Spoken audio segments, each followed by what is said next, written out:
Hi guys, it's Mark. So it's true, saving money is costing you a fortune. Now that might sound like a pretty big statement to make. However, times are changing and people that are saving their money will, and I really hate to say this, they're just going to be left behind. Think of your savings account a bit like this bucket and your money like this water. The more money you pump into the bucket, of course it starts to fill up.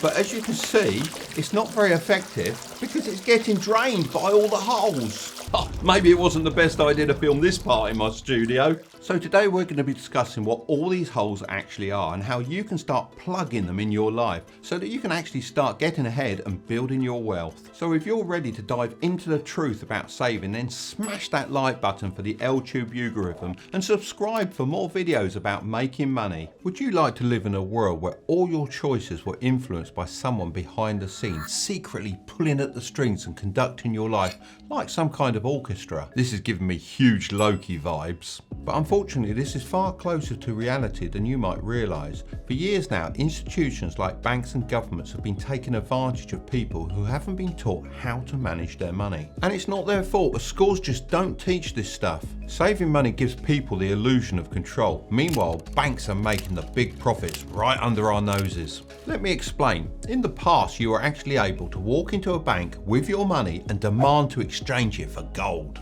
This kind of makes sense as it's a bit inconvenient to travel around with blocks of gold in order to buy goods and services, so therefore money was created. This was called the gold standard, but it was stopped in 1933 and the US dollar, like most other currencies, became what we call fiat. This means your dollar now holds value because the government says it does, which gives them much more control over the economy as they can decide the rate at which it's printed. So it turns out that the money that most people chase and hoard is a bit like monopoly money. It only has value because the game says it does. To put the icing on the cake, the banks then offer to store all of this money for you in return for a measly 0.5% interest rate, all while they're using it to generate huge profits. It's no secret that banking is one of the wealthiest sectors. However, it wasn't always that way. They used to be just a place that looked after your money and made a fair profit. However, over the years, they have just become more hungry for new ways to use our hard-earned money to boost their income. A good example of this is the selling of subprime mortgages, which is one of the reasons for the 2008 financial crisis, which left us, the taxpayers, having to bail out the banks. Just to clarify, I'm not saying that the banks are completely evil, they just act in their own self-interest like most businesses, and we can't blindly trust them to have our backs. Many millionaires such as Robert Kiyosaki, who is the author of Rich Dad Poor Dad, are very keen on saving what they call God's money, which is gold and silver. They call it this because it has real value rather than the promised value of the paper dollar. In my opinion, this is a good strategy for the rich as it offers a great way to protect your wealth. However, you're trading potential growth for security, which isn't right for everyone, especially if you're young, when you can afford a little bit more risk. I still feel like I'm a spring chicken in my 20s, so I don't hold much gold at all. I'm far more interested in the emerging cryptocurrency markets. Without going too far in depth, the banks heavily dislike crypto. It challenges everything that they stand for and threatens their position in society. As most cryptocurrency is decentralized, it gives the power back to the people, and I personally like the sound of that. That's one of the reasons why I've invested 5% of my portfolio into Bitcoin and Ethereum, and I might even be looking to expand that even more. Although the banks do make it really hard for me to invest in crypto, and they've even closed one of my bank accounts. Talking of cryptocurrencies, if you want to pick up $10 worth of free Bitcoin from Coinbase, then just check out the link in the description. For this next point, imagine you have, let's say, $10,000 in your bank account earning you 0.5% interest per year, which is well over the average rate at the moment. If you froze yourself for 1,000 years in one of those cryogenic chambers, then when you emerged and checked your bank account, you would have nearly $1.5 million. Isn't that amazing? Well, actually, no, it's pretty terrible, as even though it's had all that time to build up, the value would be less than the 10,000 you had in the first place. If we assume an inflation rate of at least 2% per year, which is a healthy inflation rate for an economy.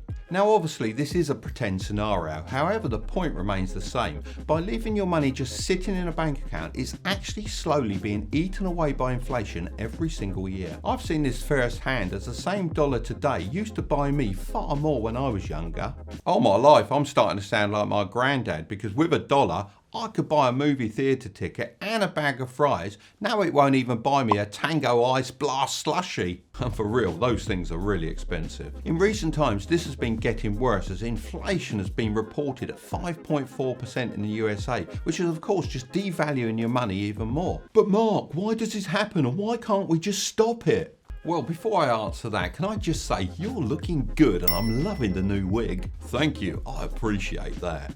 But back to your question, the first factor is called demand pull inflation. A good example of this is the recent car shortage. This caused a higher demand for used cars, which drove the price up. The second factor is cost push inflation. I'm very familiar with this, as I'm currently building out my north wing, and building materials as well as wages are going quite literally through the roof. The lumber price actually spiked 400% in early 2021, which is absolutely crazy. And then this is just pushed onto the customer, therefore making houses more expensive, resulting in, you've guessed it, more inflation. The third factor that everyone always talks about is the increased money supply.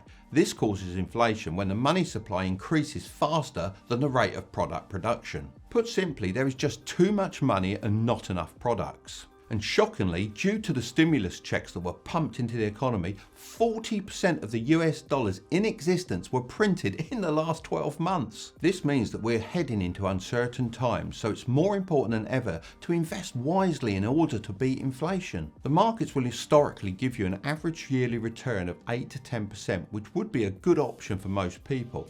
It's extremely simple logging onto an investing app and buying a low-cost index fund like the S&P 500, and then just holding it long term. A great app to use if you're in the USA is public.com, and they're also currently giving you a free stock worth all the way up to $1,000 with the link in the description. If you're in the UK, I personally like using Freetrade, and they're also giving you away a free stock worth all the way up to £200 with the link below. Investing in real estate can also be a great option if you have enough money. This is because you can take advantage of leverage. When you start doing this, you're actually using the banks to your advantage. By taking out a mortgage, low interest rates and inflation become your best friend, as it makes a loan easier and easier to pay off each year. Whereas if you're saving money, the inflation is eating away at it and not the money you owe. We live in a consumer society that has psychologically programmed us to behave in a certain way. You've been lied to all your life by your parents, friends and teachers, leading you to be tricked into doing things that you actually don't want to do, on many more occasions than you probably realise. So I'll give you the same choice that Morpheus gave Neo in The Matrix. You take the blue pill and you wake up tomorrow and you believe whatever you want to believe. Or you take the red pill and you see how deep this rabbit hole goes. Right, have you picked? Well, as I have no way of knowing which pill you picked, I'm going to assume you want to know the truth. One study suggests that 90% of teens reported having experienced peer pressure, while 28% reported that their social status was boosted after they gave in to peer pressure. This is pressure to buy the next shiny object like designer clothes and luxury vacations when you really can't afford it. Many people save up just enough money to spend it on one of these items and find themselves back in the same position again, saving for the next shiny thing. One of the big reasons for this is that money is so easily accessible in a normal savings account, and that is very hard to resist. Just to prove this point, more than half of Americans have less than 3 months worth of expenses covered in an emergency fund, according to Bankrate's July 2021 Emergency Savings Survey. Once you start seeing money differently and as a tool to grow your wealth, rather than just something you use to buy things with, you will have everything that you ever want. Eventually, owning enough cash flow investments is like having a second paycheck every month, and who wouldn't like that? It's important to have an emergency fund of 3 to 5 months of your living expenses, but you should only dip into this as a last resort and not to take a spontaneous trip to the Caribbean. There are a few great books that you can read that will really help you get into this mindset. I just happen to have a couple of them on my desk. First of all, I suggest picking up Rich Dad Poor Dad and then Think and Grow Rich. Many people see saving lots of money as a safety net. I've even heard of some people saying that they like looking at the number on the screen, but what they don't realise is the opportunity cost. How many times have you been sitting on the sideline watching other people making money thinking, when's it going to be my turn? Just think of all the people that left their money in their savings account during the last couple of years because they were just scared to take a risk. The scary thing is that the biggest risk often turns out to be not taking one at all, as they ended up missing out on some crazy crypto and stock market profits. Currently, many people say Tesla stock is overvalued, and due to this, they deem the stock untouchable and they're waiting for the price to drop before they start investing. But things can change really quickly. Between August and October 2021, Tesla stock jumped from $700 to nearly $900, so the cost of waiting here was 35%. But Mark, I don't have that sort of money just lying around. Who do you think I am? Elon Musk? Well, you didn't need to buy a full stock for $700. You could have just invested as much as you would have liked and bought a fraction of a share. So if you had invested $100, you would now have made $35. And with that, you could have bought yourself a Tango Ice Blast slushie. On top of this, the average saving account interest rate is only 0.06%. There is no opportunity here. The banks take your money and invest and loan it out at far greater rates than this. Money is for emergencies, enjoyment and investing, and therefore you don't need everything on hand 24/7. Now, I'm not going to pretend that I don't save money, because of course I do. In fact, to tell the truth, I've always saved more money than most investors. However, the idea of saving all your money in a bank account is boomer thinking. It might have worked back in my day, but now things are changing and we need to adapt. The truth is, money is a tool, not to be hoarded, but to be used. In my opinion, you shouldn't keep all your money on the sidelines, as it's much better to let it go out and play. More often than not, the worst that'll happen is you'll be back where you started. Remember, you miss 100% of the shots that you don't take. So I'm going to leave the next video right up there, but don't click on it just yet. Make sure to subscribe if you want to grow your wealth, and don't forget to pick up your free stocks and bitcoins in the links below. Okay, I'll see you over there.